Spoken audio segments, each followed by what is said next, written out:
Hello, ladies and gentlemen. My name is Dylan, and welcome to Dylan the Truth podcast.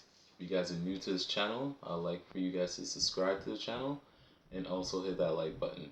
Deeply appreciated. Um, Today's topic is about my Los Angeles Lakers.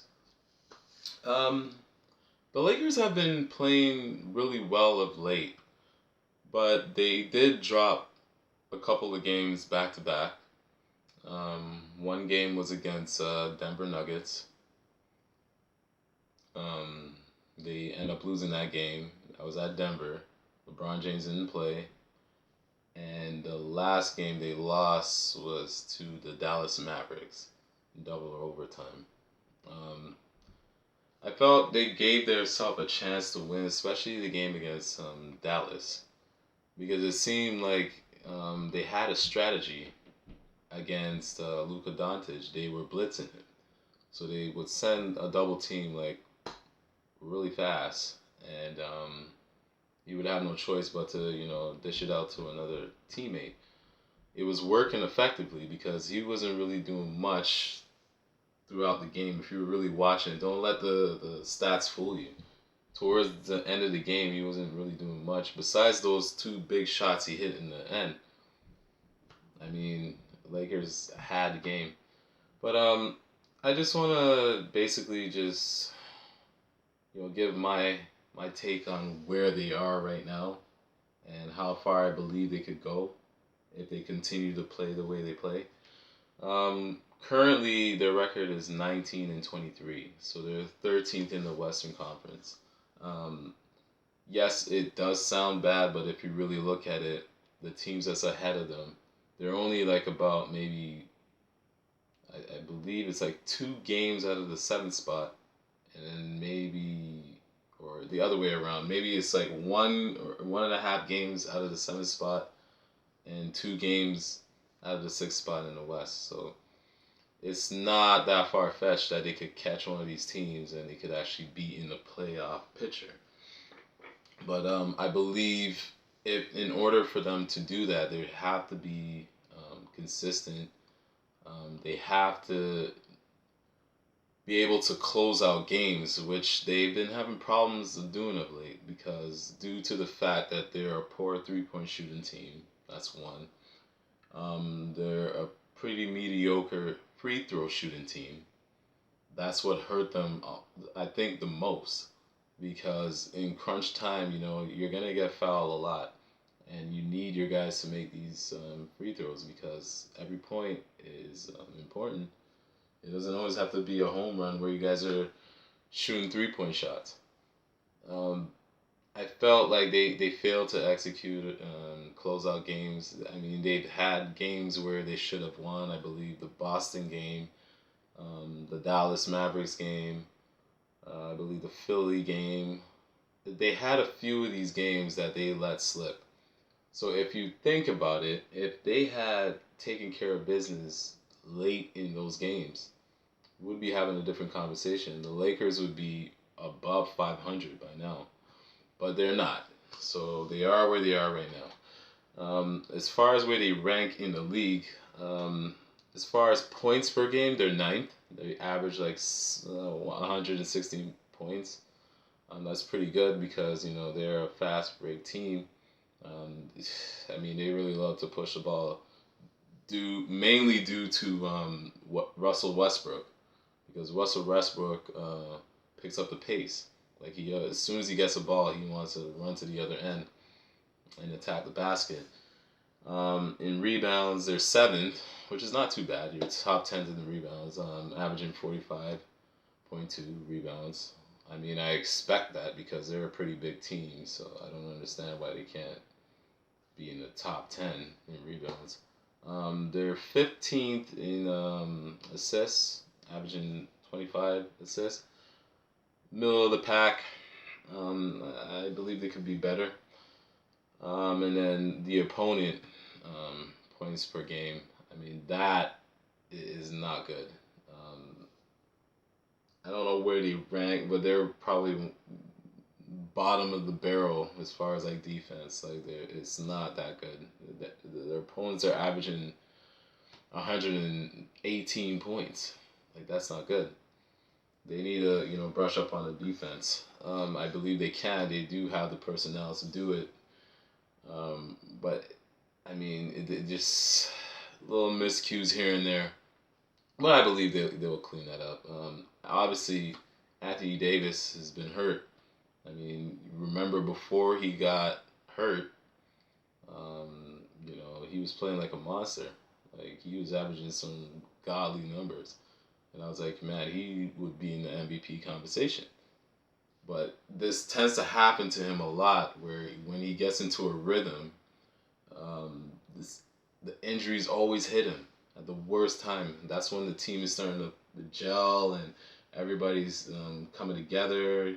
The chemistry's on point, and then boom, that happens. So I mean, I'll just read off like basically like the five top guys on the Lakers and their stats. So I'll start off with LeBron James. LeBron James is averaging 27. No, sorry, he's averaging 29 points. Shooting 50%. The 3-point percentage is pretty bad. He's only averaging like 29%. That's not really good. He's averaging 7 assists, 8 rebounds, half 0.5 on blocks, and 1 steal. So I mean, LeBron James. I mean, this guy's amazing. Like, he's still doing it at the age of 38. I mean, but usually when players are at that age, they're not playing at that level, that elite level. But LeBron's still doing it, and he's gonna eventually pass Kareem Abdul-Jabbar. There's no ifs, ands, or buts about it. The only thing that could stop him is injuries. That's it. Then you have Anthony Davis. Anthony Davis is averaging 27 points. He's shooting 59%, which is ridiculous. 3-point percentage, it's 29%, just like LeBron, not too good. Then he's averaging about 3 assists, 12 rebounds, 2 blocks, and a steal. So Anthony Davis has been playing really well. Like I said not too long ago, before he got hurt, I mean, the Lakers are on a roll, and it was due to him because he was just playing like a beast, playing out of his mind. And that was it. Anthony Davis I've been waiting for since he arrived to LA back in 2019-2020 season. So we were waiting for that Anthony Davis, and he showed up, and then boom, he gets hit with an injury. The next guy is Russell Westbrook. He's averaging 15 points. He's shooting about 42% from the field. Again, the 3-point percentage is not good. Same with LeBron and AD. He's at 29%. He's averaging 8 assists, 6 rebounds, 0.6 in blocks, 0.8 in steals. Russell Westbrook, I believe, it started with him, I believe, when Lakers started to make that turnaround, because in the beginning of the season, he was starting. And then, he accepted the role of coming off the bench. And that really set the tone for the rest of the team, because he's a spark that comes off the bench. When he comes off the bench, the opponent's reserves cannot keep up with Russell Westbrook. Russell Westbrook will, will excel against the second unit of their opponents. So I believe that was a smart move, and kudos to Westbrook, because, this guy's a future Hall of Famer, there's no doubt about it. I know it's hard for him to accept that role coming off the bench. You've always been a starter all your career. You've been a multiple time All-Star. You've been to the finals, I believe, once. You made the Olympic team. He's pretty much done everything, and he's Mr. Triple-Double. He has a record for the most triple-doubles in NBA history. So it started with him. Then you got Thomas Bryant. He's averaging 13 points. He's shooting 66% from the field. 42%. The numbers pretty much misleading because he doesn't really take that many threes. So, I mean, if you look at it, you're like, that's great numbers, like percentage-wise, but he doesn't take that many threes. So it is what it is. He's averaging 1 assist, 7 rebounds, point 0.5 in blocks, and 0.4 in steals. Um, I believe um, Thomas Bryant really excelled when Anthony Davis went down with an injury because he was I guess, the replacement for Anthony Davis until he gets back on the court. And Thomas Bryant has been playing his heart out. Like he's beasting down low. Like he's grabbing the rebounds. He's working the pick and roll with LeBron James and Westbrook, and he's always hustling. He would dive, he blocks shots. Like, I mean, I love his effort, man. His energy is just like you could feel it. Like he's just giving his all out there, man. And I can't wait until Anthony Davis gets back, and then you could use both of them. You could utilize them in certain situations, depending on the opponents. Because if it's a team where there might be bigs, you could use those two, and they could actually stretch out the bigs because they could both shoot the mid range. So they could be a really dangerous team when they get it all together. And then the last would be Dennis Schroeder. Dennis Schroeder is averaging about 13 points. He's shooting about 44% from the field. 36 from the three. It's pretty average. He's averaging 4 assists, about 2 rebounds, no blocks, and 0.6 in steals. Dennis Schroeder, he was hurt in the beginning of the season, and I was a little disappointed in that because I was like, I know what he can bring. Like he's a really scrappy player. He could shoot.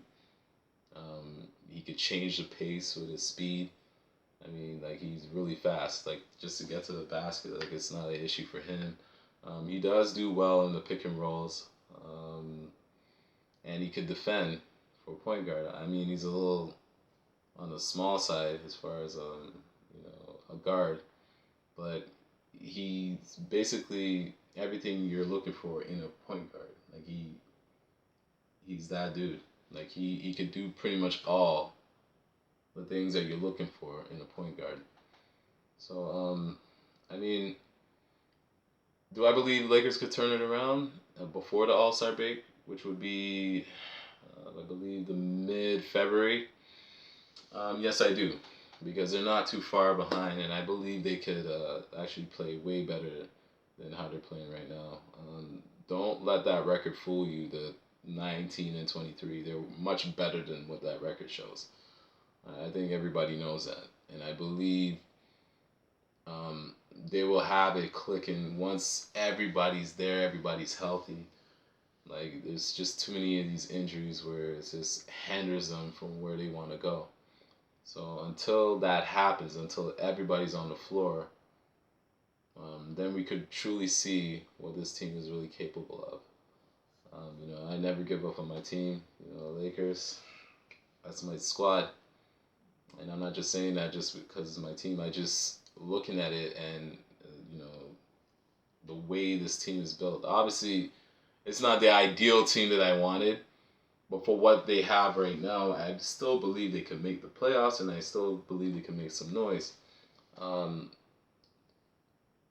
get to the finals, I mean, that remains to be seen. But I never count out a guy like LeBron, who's had more experience than anybody in this league when it comes to the playoffs. So if they could get it all, hitting in all cylinders, no doubt in my mind that the Lakers will do some serious damage. But that's my take on the Lakers. They will get better. Laker Nation, don't worry, we got this. Don't worry about this. We'll make it, and we'll be on a roll again. Just like how we had that 5-game winning streak, we'll have that again, maybe even more games. And that's what I gotta say for my Lakers. I want to thank everybody for tuning into this video. Until next time, peace.